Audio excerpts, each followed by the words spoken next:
You're listening to Life Kit from NPR. Hey, everybody. It's Marielle. I remember my first day of, I think it was 6th grade.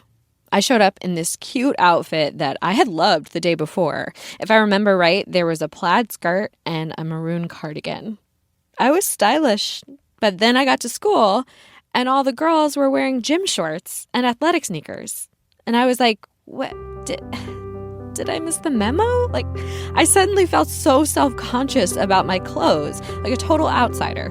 Not a good way to start my middle school journey. And I think I'm not alone here, right? Back to school time can be exciting for sure. All those fresh notebooks and dreams of possibility. This is my year. I'm going to try out for the play or make the soccer team or finally talk to that boy. But it's also hard on kids. You know, it's always been hard to be a teenager, and it's always been hard to raise a teenager. That's Lisa D'Amour. I'm a psychologist who cares for teenagers and the adults around them. I'm the author of 3 books on raising adolescents, and I had the honor of working with the Walton Family Foundation and Gallup on a poll about the emotional lives of teenagers and their parents. Just a note here, the Walton Family Foundation is an NPR funder. And that poll was a part of the 2024 Voices of Gen Z study. They talked to thousands of 10 to 18-year-olds and one of their parents or guardians about the emotional lives of preteens and teens. Turns out, no surprise here, they are complex.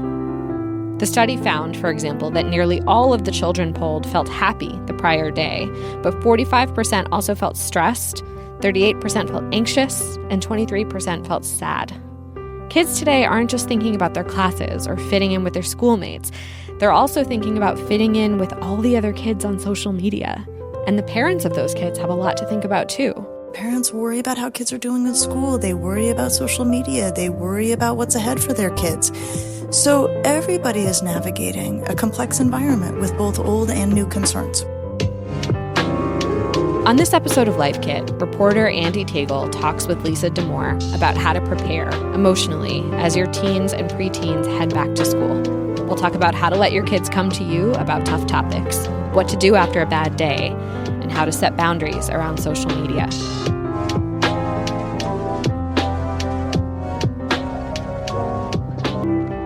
Back to school time is such a self-conscious time for kids, especially for preteens and teens.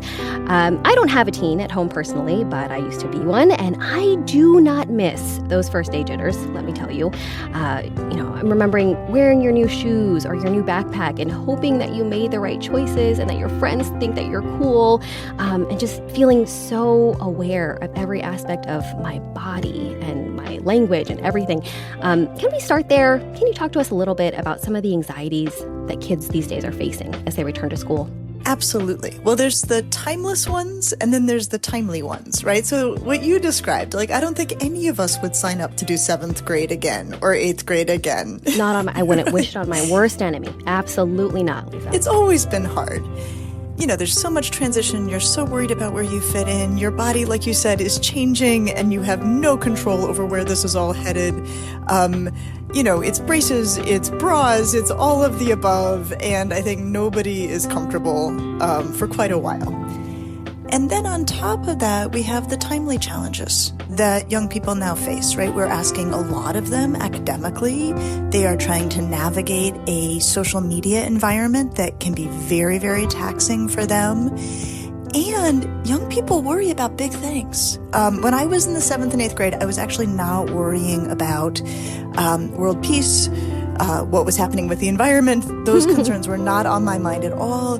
You talk to teenagers today, one of the top concerns for young people was what their futures were going to look like. So it's different now for kids. That is quite the list.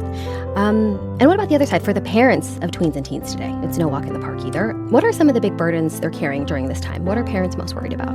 Well, I think in some ways it's the same. I think a lot of parents feel like they don't really know the kid in the same way they felt they used to. I think a lot of parents feel like their kid has broken up with them. You know, their younger kid was more engaged and warm and friendlier and more conversational, and suddenly their kid turns into a teenager and they become quieter or squirrely or hard to get to open up. So I think that's always been challenging for parents. Man, what do we do about this? I think some of your research showed that clearly there's a lot to worry about. And on top of that, it's hard to talk about this stuff. Is that right? It is true. Both the parents have a lot of concerns, and we've run through several of them, and that they find it hard to have these conversations with teenagers, or they're, having a hard time bringing these conversations up. And so what I can tell you is that as much as teenagers may seem like they're not so easy to talk to, or they don't necessarily want to have these conversations, what we heard from the teenagers is how helpful these conversations are, how much they care about what adults have to say.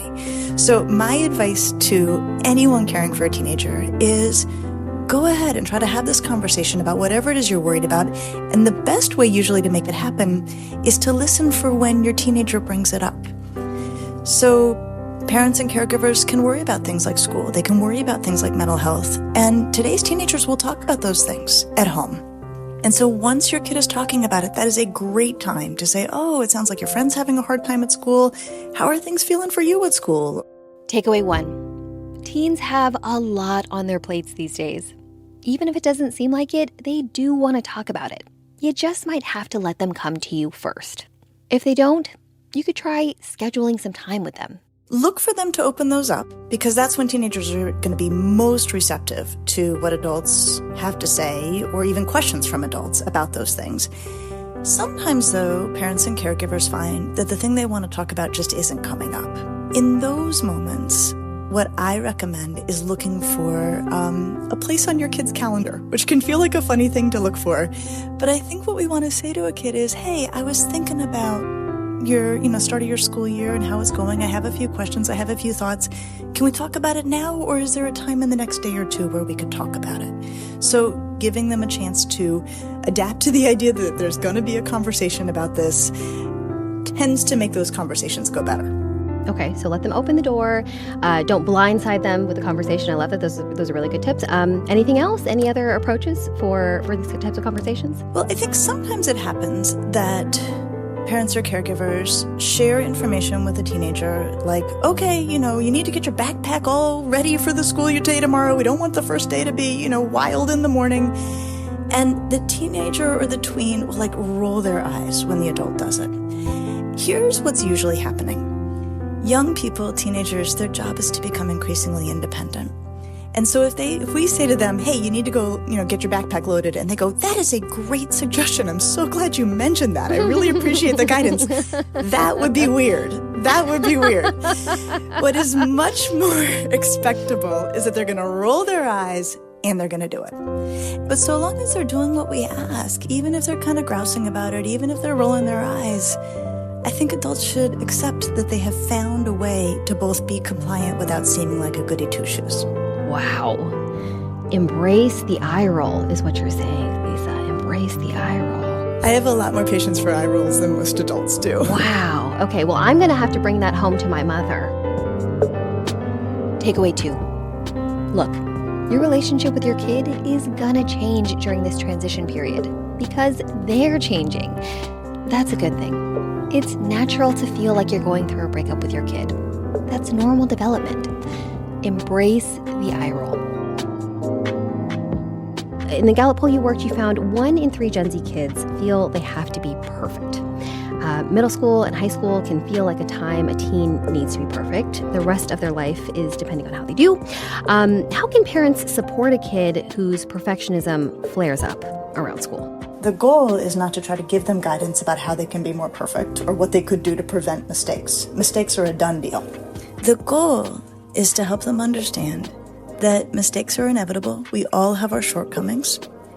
But while we are working on our shortcomings, we still can feel that we are good and worthy and decent. That's what we're trying to get kids to understand. When kids really struggle with perfectionism, they make a mistake and then they decide they're entirely terrible. That's where things go off the rails. The goal is to let them recognize a mistake while still having a general sense of positive self-regard. Can we talk a little bit about the moods and emotions of teenagers? Because I know for a lot of parents this can feel scary and like a moving target. Like, my kid is always anxious, my kid is always stressed. What can you tell us about the moods and emotions of teenagers? So the general framework is that teenagers' emotions are more intense. it's not on its own a sign that anything's wrong. It's actually a sign of forward development. But one of my favorite questions that we asked in our Gallup poll was about the kinds of moods kids had a lot of on the previous day. And they did tell us that they felt anxious, and they did tell us they felt stressed, and some kids felt sad, and some kids felt angry. The number one response, the feeling they reported having a lot of the previous day, 94% of kids said happiness, and 91% said enjoyment. All of the other emotions I just mentioned, the highest ranking one was only at 45%. So the takeaway here is that kids have lots of moods, good and bad. And what you see in teenagers is that they have ups and downs. That roller coaster just really resonates. Thinking back to my time in high school, I just remember every day I was on the top of the world or the world was ending. Absolutely. Do you have any advice for riding that roller coaster as a parent? I do. So here's how I want everyone to think about this. I want everyone to think about this the way psychologists think about it. To us, mental health is not about feeling good. It is not about getting up and staying up. Mental health is about having feelings that fit what's happening and managing those feelings well. So if your kid isn't invited to a party that all their friends seem to be going to, they will be sad. That is the expectable emotion. It would be strange if they didn't feel it. What we're interested in is, well, then what do they do? Like, do they have a good cry? Do they go put on their sad playlist until they feel better? Do they cuddle the dog? Do they go for a run? All of those are wonderfully adaptive, and many of those are things kids told us they did to comfort themselves in our surveys. We only worry if they're using coping strategies that are harmful, if they take it out on themselves in any way, if they feel low or self-harm, then we become concerned. But the presence of a negative emotion on its own is usually proof of mental health, not grounds for concern. That's great advice. It is okay to have negative emotions. It's what we do with them. And that leads into my next question, which is, what about when your teen comes home and has a bad day, as we all do? They get in the car, there's just a dark cloud hanging over them. As a parent, it's hard to know what to do. Absolutely. So we ask teenagers, when you're upset, what is it that adults can do that's most helpful to you? Far and away, what they said is, just listen. Just listen. Second to that was take our feelings seriously. Very low down on the list was offer advice. And I think I'm a parent myself. Your kid gets in the car, your kid comes off the bus, they're upset. You want to fix it. You want to jump in with some suggestions. Just listen is like the hardest thing to do. It is so hard. It is so hard. It can help to say something like, do you want my help or do you just need to vent? Because usually kids will say, I just need to vent. I will also tell you my number one tool as the parent of teenagers myself, when a kid is upset, is sometimes I'll say, is there anything I can do that won't make this worse? And that seems to go over very well because I'm acknowledging that, getting in there and meddling may not actually be helpful, but I'm also offering whatever services might be of use. And so if parents can think about when they say, how was school? Think about it as like opening an emotional garbage can. Let the kid dump it, right? They're just trying to get rid of it. Don't ask them why they brought the garbage home. And if they seem to feel better having dumped all the garbage, tie it off, throw it away. You don't have to go through it. You can also let it go. What about the kid who doesn't want to give you their emotional garbage, Well, it's true. And indeed, one of the other things that was high on the list of what teenagers wanted, especially older teenagers, when they were upset, was some space. And they were asking for that very explicitly. And I think it's hard. You haven't seen your kid all day. A whole lot went down. It did. It's the start of a school year. Yeah. They come in the house. They can make a beeline for their room. You're hearing nothing. So there's a couple of ways to think about it. First of all, school is a lot of people. And so the kid who comes home and just makes a beeline, if they are, lucky enough to have their own room, goes to their room, closes the door, it's not that they don't want to be with the adults in their home, it's that they don't want to be with anybody. The other thing we have to remember is their days are long and tedious. And when we say, tell me about your school day, that would be like our life partner saying, recount for me every meeting you had today. Right? Fair enough. We'd feel like, no way. It's over. It's done. I got to go do it all again tomorrow. So what tends to work well is give them space. And what we know also from our data is that kids have great ways to cope with upset feelings when they're frustrated. They will listen to music. They will, sometimes play video games as a distraction just to move on from things. I love that. And it makes a lot of sense. After a long day of work, adults want to decompress. Teens deserve that space too. Takeaway 3. For teens, emotions are often more intense. There will be good days, and there will be really, really bad days. Lisa says, focus on listening and giving your kid respect. This is an important time for them to develop their own coping skills. Offering them lots of space to do so is key. Let's talk a little bit about social media, access to social media, because it is the thing we can't not talk about these days. And I think especially at the beginning of the school year. You want to set good boundaries for your kid. You want them to start out on the right foot. What does that look like? So in my ideal world, you go very slowly because kids do need to be connected to their peers. Social media can be hard on kids. Social isolation is also really hard on kids. I would wait until a kid says, I need a phone. And you find out why. And it's not unusual for texting to be how kids start to connect or make social plans. And if the day has come where your kid really doesn't know what's going on or is not able to maintain meaningful friendships because they don't have access to texting, I think that is a time to consider giving them access to texting. Then see how they're doing with texting. And I said to my kids, you are on texting until you cannot maintain your social relationships with texting alone. And my ideal for when social media comes into the picture is minimally age 14. And with texting, a lot of kids can get to and past 14 with enough connection to their peers. And the reason 14 for me is so critical is that that's when they develop the ability to see things from multiple perspectives, understand different motivations. Before that, however smart they are concrete in their thinking. And the older teenagers can be before they get on social media, the more skepticism they bring to the table, which for social media is a very good thing. Wow, that is so interesting. 14, you said, is that watershed age? Minimally, yeah. Let's talk a little bit more about setting healthy boundaries for the school year specifically. Maybe it's someone who wants to start makeup. Maybe it's high schoolers that have a little more freedom. They want to start going to football games on their own, or they're asking about so-and-so's party. How do you set yourself, your whole family up for success in those moments? What we need to appreciate is that we are actually raising the tamest generation of teenagers on record. Really? They leave the house far less than we ever did. Really? They are into things. Yes, they are very well behaved. In fact, some of us on the clinical side are bemoaning the fact that today's teenagers are not pushing the boundaries enough, not asking to go out as much as we would normally see. They're very good kids. And we're in a phase of what we call kind of intensive parenting, where parents are across socioeconomic groups, very, very aware of what their kids are up to, very closely connected to their kids through technology. So the thing that we actually want to be mindful of is that it is actually teenagers' job to push boundaries, to seek novelty, to want to be out in the world. It's not fun necessarily in your family, but it's exactly what teenagers are supposed to be doing. So my guidance on this is when you are talking with teenagers about all of the risks that are available to them, do not focus on what you're going to do if you bust them. Do not focus on what the law says. The laws make actually very little sense much of the time. Focus on the teenager's safety.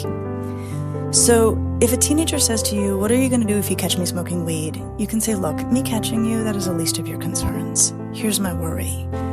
Cannabis is very hard on the developing brain, and so whether I catch you or not, my worry is that you're going to actually interfere with healthy growth in your own brain. So don't worry about getting caught. Worry about getting hurt. Takeaway 4. If you're anticipating conflict around house rules, Lisa says emphasize the importance of safety for your kids instead of potential punishments. And as for social media, introduce it slowly and deliberately. Lisa recommends restricting kids to just texting before the age of 14. Do you have any final thoughts, feelings, advice for teens, for parents as we head back to school? Anything that you want to leave us with? Let me say 2 things. Number 1, focus on sleep. Sleep is the glue that holds human beings together. High schoolers are supposed to be getting 9 hours of sleep a night, middle schoolers 10, elementary school kids 11 hours or more. So way more sleep than people think kids need. The other thing I will say is that routines are wonderful. Routines reduce decision making. They help us do the things we say we want to do. They help us sort of be clear about what our priorities are. So build your routines very, very deliberately and let yourself sort of click into that school year routine with lots and lots of sleep. Expect complaining and know that transitions are just hard. Takeaway 5. 2 surefire ways to have a smooth school transition. Give your teen lots of time to sleep and find a good routine for them. Lisa D'Amour, it's been an absolute pleasure. Thank you so much for joining us. Thank you for having me. All right, it's time for a recap. Takeaway 1. Your kid has a lot on their plate and they probably want to talk about it. If you want to discuss a big topic with your teen, let them come to you. If they don't, try putting some time on the calendar rather than blindsiding them. Takeaway 2. Some more distance in the relationship is normal. Embrace the eye roll. Takeaway 3. Amidst all the ups and downs, focus on listening and giving them lots of space. Takeaway 4. When you're setting house rules, emphasize the safety risks, not punishments. Takeaway 5. A solid sleep and a solid routine are paramount. That was Life Kit reporter Andy Tagle. For more Life Kit, check out our other episodes. We've got one on calming your kids' back-to-school jitters and another on how to show up for teens when big emotions arise. You can find those at npr.org/lifekit. And if you love Life Kit and want even more, subscribe to our newsletter at npr.org/lifekitnewsletter. Also, we love hearing from you, so if you have episode ideas or feedback you want to share, email us at lifekit@npr.org. This episode of Life Kit was produced by Margaret Serino. Our visuals editor is Beck Harlan, and our digital editor is Malika Garib. Megan Kane is our supervising editor, and Beth Donovan is our executive producer. Our production team also includes Claire Marie Schneider and Sylvie Douglas. Engineering support comes from Patrick Murray. I'm Marielle Segarra. Thanks for listening, and have a great first day.